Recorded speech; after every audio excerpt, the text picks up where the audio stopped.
আসসালামু আলাইকুম। আজ সোমবার 17 ফেব্রুয়ারি 2025। ফ্রেন্ডলি মোবাইল প্রবাস টাইম বুলেটিনে আপনাদের স্বাগত জানাচ্ছি আমি জাহিদুল ইসলাম রনি। শুরুতে জানাবো শিরোনাম। ওমানে চুরি করে দেশ ত্যাগের চেষ্টা, মাস্কাট এয়ারপোর্টে 3 প্রবাসী গ্রেপ্তার। আমিরাতে ভিসা জটিলতার মূল কারণ দুর্নীতি, ইঙ্গিত দিলেন প্রধান উপদেষ্টা। ওমানে তৌহিদ জয়শঙ্কর বৈঠক, সম্পর্ক এগিয়ে নিতে ইতিবাচক আলোচনা। প্রতিপক্ষের সব উইকেটই পেলেন স্পিনাররা, ওয়ানডেতে ওমানের বিশ্ব রেকর্ড। মালয়েশিয়ায় গভীর রাতে শ্রমিক আবাসনে অভিযান, 77 বাংলাদেশি গ্রেপ্তার। দর্শক, দেখছিলেন শিরোনাম, এবারে পুরো খবর। ওমানের সেরা রেট দিচ্ছে বাংলাদেশি প্রতিষ্ঠান গালফ এক্সচেঞ্জ। প্রিয়জনকে টাকা পাঠাতে আজই আসুন আমাদের যে কোনো ব্রাঞ্চে অথবা কল করুন স্ক্রিনে দেয়া নাম্বারে। গালফ এক্সচেঞ্জ, বাংলাদেশিদের প্রিয় এক্সচেঞ্জ। জুয়েলারি দোকান থেকে স্বর্ণ চুরির দায়ে ওমান থেকে পালানোর সময় 3 প্রবাসীকে আটক করেছে মাস্কাট পুলিশ কমান্ড। অভিযুক্তরা বিমানে টিকিট করে গোপনে পালানোর চেষ্টা করছিল। পরে তাদের মাস্কাট এয়ারপোর্ট থেকে গ্রেফতার করে কাস্টডিতে নেওয়া হয়। এক বিবৃতিতে পুলিশ জানিয়েছে, অভিযুক্ত 3 প্রবাসী মুত্রার একটি জুয়েলারি স্টোর থেকে গহনা চুরি করেছিলেন। ছোটখাটো চুরি জালিয়াতির পাশাপাশি সাম্প্রতিক সময়ে স্বর্ণের দোকানে ডাকাতির মতো ঘটনাতে প্রবাসীদের সম্পৃক্ততার খবরও অহরহ পাওয়া যাচ্ছে। ফলে ওমানের সাধারণ প্রবাসীদের ভাবমূর্তি ক্ষুণ্ণ হচ্ছে বলে জানাচ্ছেন দেশটিতে কর্মরত বাংলাদেশিরা। এসব ঘটনায় নিম্ন আয়ের কর্মী ও অবৈধ প্রবাসীরাই বেশি সম্পৃক্ত হচ্ছেন। ফলে ক্রমবর্ধমান অপরাধ প্রবণতা রুখতে অভিযান আরও জোরদারের সিদ্ধান্ত নিয়েছে সরকার। এ লক্ষ্যে ইতোমধ্যে সিকিউরিটি অ্যান্ড সেফটি সার্ভিসেস কর্পোরেশনকে অতিরিক্ত দায়িত্ব দেওয়া হয়েছে। জানুয়ারির 5 তারিখ থেকেই সেই নির্দেশনা মেনে কাজ করছে সিকিউরিটি অ্যান্ড সেফটি টিম। সংরক্ষিত পেশায় প্রবাসীদের কাজ করা ঠেকানো, আইন লঙ্ঘন প্রতিরোধ এবং প্রবাসীদের হটিয়ে ওমানি নাগরিকদের জন্য কর্মসংস্থানের সুযোগ সৃষ্টি করাই এ পদক্ষেপের উদ্দেশ্য। ওমানের মাস্কাটে একটি সুপরিচিত সুপার শপের জন্য প্রমোটার, মার্চেন্টাইজার, লোড আনলোড, পরিচ্ছন্নতা কর্মী, আবাসিক হোটেল বয়, কার ওয়াশ সহ বিভিন্ন পদে 50 জন লোক নিয়োগ দেয়া হবে। আগ্রহীরা যোগাযোগ করুন স্ক্রিনে দেওয়া নাম্বারে। আমিরাতের ভিসা নিয়ে অপেক্ষার প্রহর গুনছেন কর্মীরা। সম্প্রতি প্রধান উপদেষ্টার দুবাই সফরে নতুন করে আশা জাগে ভিসা চালু। তবে রোববার এক অনুষ্ঠানে ভিসা বন্ধের কারণ এবং সফরের তিক্ত অভিজ্ঞতার কথা তুলে ধরেছেন প্রধান উপদেষ্টা।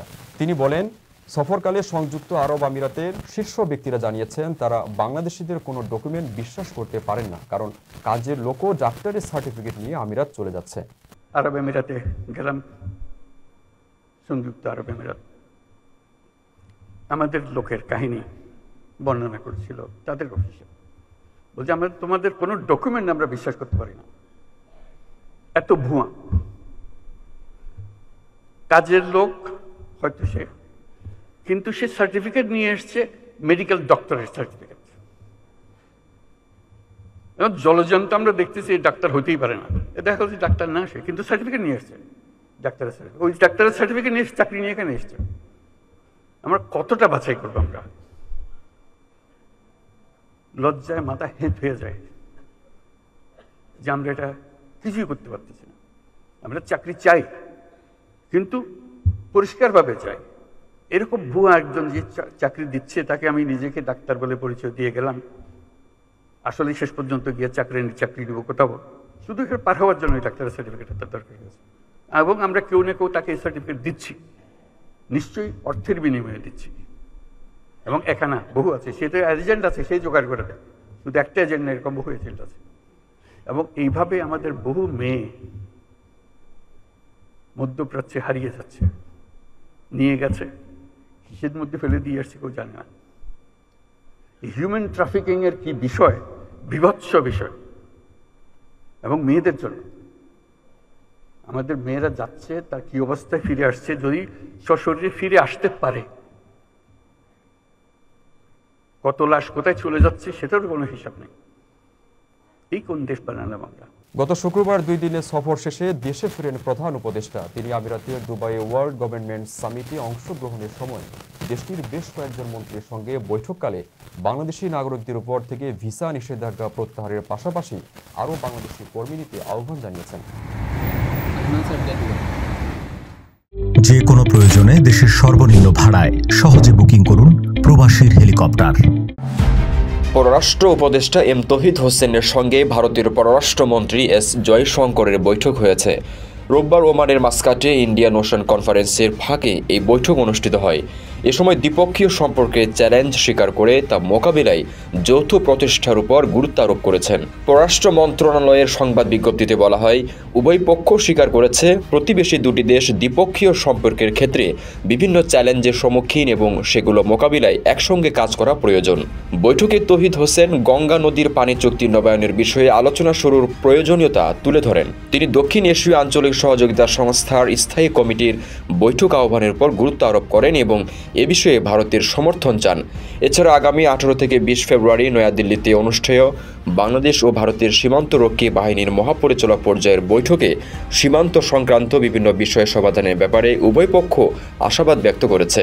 দুই নেতা পারস্পরিক স্বার্থ সংশ্লিষ্ট অন্যান্য দ্বিপক্ষীয় বিষয় নিয়েও মতবিনিময় করেন বলে জানায় পররাষ্ট্র মন্ত্রণালয়।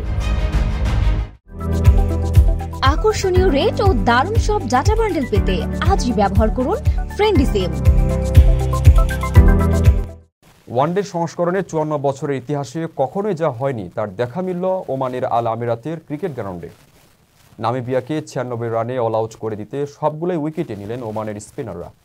কোনো পেসারকে দিয়ে বল করায়নি তারা। রোববার ইতিহাসের প্রথম দল হিসেবে এই নজির স্থাপন করেছে ওমান। সিম বোলার ব্যবহার না করে একটি বোলিং ইনিংস সম্পূর্ণকারী প্রথম দল হওয়ার পাশাপাশি কোনো সিমার ছাড়াই কোনো দলকে ওয়ানডেতে অল আউট করা দলও ওমান। আইসিসি পুরুষ ক্রিকেট বিশ্বকাপ লিগ 2 এর ম্যাচে ঘটে এই ঘটনা, যেখানে 96 রানে গুটিয়ে 2 উইকেটে ম্যাচ হেরেছে নামিবিয়া। স্পিন স্বর্গে 25 রানে 4 উইকেট নেন বাহাতি spinner Shakeel Ahmed. Off spinner Jay Odedra ও বাহাতি স্পিনার আমির কালিম পান 2টি করে উইকেট। স্পিন বিষে এক পর্যায়ে 19 রানে 4 উইকেট হারিয়েছিল নামিবিয়া। সেখান থেকে ইয়ান নিকো লফটি ইটনের 30 রান কিছুটা প্রতিরোধ গড়ে তোলে। সহজ লক্ষ্যেও পরে কোনোরকম জিতে ওমান। নামিবিয়ার 33.1 ওভারের ইনিংসে ওমান একজনও পেসার ব্যবহার করেননি। এটি এখন পর্যন্ত একদিনের আন্তর্জাতিক ম্যাচে সবচেয়ে দীর্ঘ স্পিন সর্বস্ব ইনিংস। নারী পুরুষ মিলিয়ে চতুর্থ ঘটনা। রেমিটেন্স যোদ্ধাদের ঢাকায় বিশেষ ছাড়ে রেডি ফ্ল্যাট দিচ্ছে শতভাগ বিশ্বস্ত ও নির্ভরযোগ্য প্রতিষ্ঠান প্রবাসীর সিটি। মালয়েশিয়ায় অবৈধ প্রবাসী দমনে অভিযানে 77 বাংলাদেশকে গ্রেফতার করেছে দেশটির অভিবাসন বিভাগ। রোববার একটি শ্রমিক আবাসন কমপ্লেক্সে অভিযান চালিয়ে 77 বাংলাদেশি সহ মোট 105 জন অভিবাসীকে গ্রেফতার করা হয়। রোববার রাত 1টা থেকে 3টা পর্যন্ত এই অভিযান পরিচালিত হয়। বৈধ পাস বা পারমিট ছাড়াই শেয়ার্ড হাউস বন্দোবস্তে বসবাসকারী বিদেশিদের সম্পর্কে জনসাধারণের অভিযোগের ভিত্তিতে চালিত অভিযানে মোট 329 জন অভিবাসীর কাগজপত্র পরীক্ষার পর এদের মধ্য থেকে 77 জন বাংলাদেশি, 16 জন ইন্দোনেশিয়ান পুরুষ এবং 7 জন ইন্দোনেশিয়ান নারী, 2 জন মিয়ানমারি পুরুষ, 2 জন পাকিস্তানি পুরুষ এবং 1 জন ভারতীয় পুরুষ সহ মোট 105 জন অভিবাসীকে ধরা হয়। অভিবাসন বিভাগ জানায়, প্রবাসীরা মালয়েশিয়ায় থাকার জন্য কোনো বৈধ পাস বা পারমিট না থাকার কারণে অভিবাসন আইনের অধীনে অপরাধ করেছেন। এজন্য তদন্ত বা ব্যবস্থা নিতে তাদের পন্টিয়ানের পেকানেনাস ইমিগ্রেশন ডিপোতে রাখা হয়েছে। এ ধরনের অভিযোগের বিষয়ে প্রশাসন কোনো আপোষ করবে না বলেও জানানো হয়েছে। দর্শক, দেখছিলেন ফ্রেন্ডলি মোবাইল প্রবাস টাইম বুলেটিন। শেষ করার আগে শিরোনামগুলো জানিয়ে দিচ্ছি আরও একবার। ওমানে চুরি করে দেশ ত্যাগের চেষ্টা, মাস্কাট এয়ারপোর্টে 3 প্রবাসী গ্রেপ্তার। আমিরাতে ভিসা জটিলতার মূল কারণ দুর্নীতি, ইঙ্গিত দিলেন প্রধান উপদেষ্টা। ওমানে তৌহিদ জয়শঙ্কর বৈঠক, সম্পর্ক এগিয়ে নিতে ইতিবাচক আলোচনা। প্রতিপক্ষের সব উইকেটে পেলেন স্পিনাররা, ওয়ানডেতে ওমানের বিশ্ব রেকর্ড। মালয়েশিয়ায় গভীর রাতে শ্রমিক আবাসনে অভিযান, 77 বাংলাদেশি গ্রেপ্তার। এই ছিল ফ্রেন্ডলি মোবাইল প্রবাস টাইম বুলেটিনের আজকের আয়োজনে। প্রবাসের সর্বশেষ সংবাদ পেতে ভিজিট করুন www.probastime.net। সাবস্ক্রাইব করুন আমাদের ইউটিউব চ্যানেল এবং চোখ রাখুন ফেসবুক পেজে। পরবর্তী বুলেটিন দেখার আমন্ত্রণ জানিয়ে আজকের মতো বিদায় নিচ্ছি। আমি জাহাদুল ইসলাম রনি। সে পর্যন্ত সবাই ভালো থাকবেন এবং নিরাপদে থাকবেন। আল্লাহ।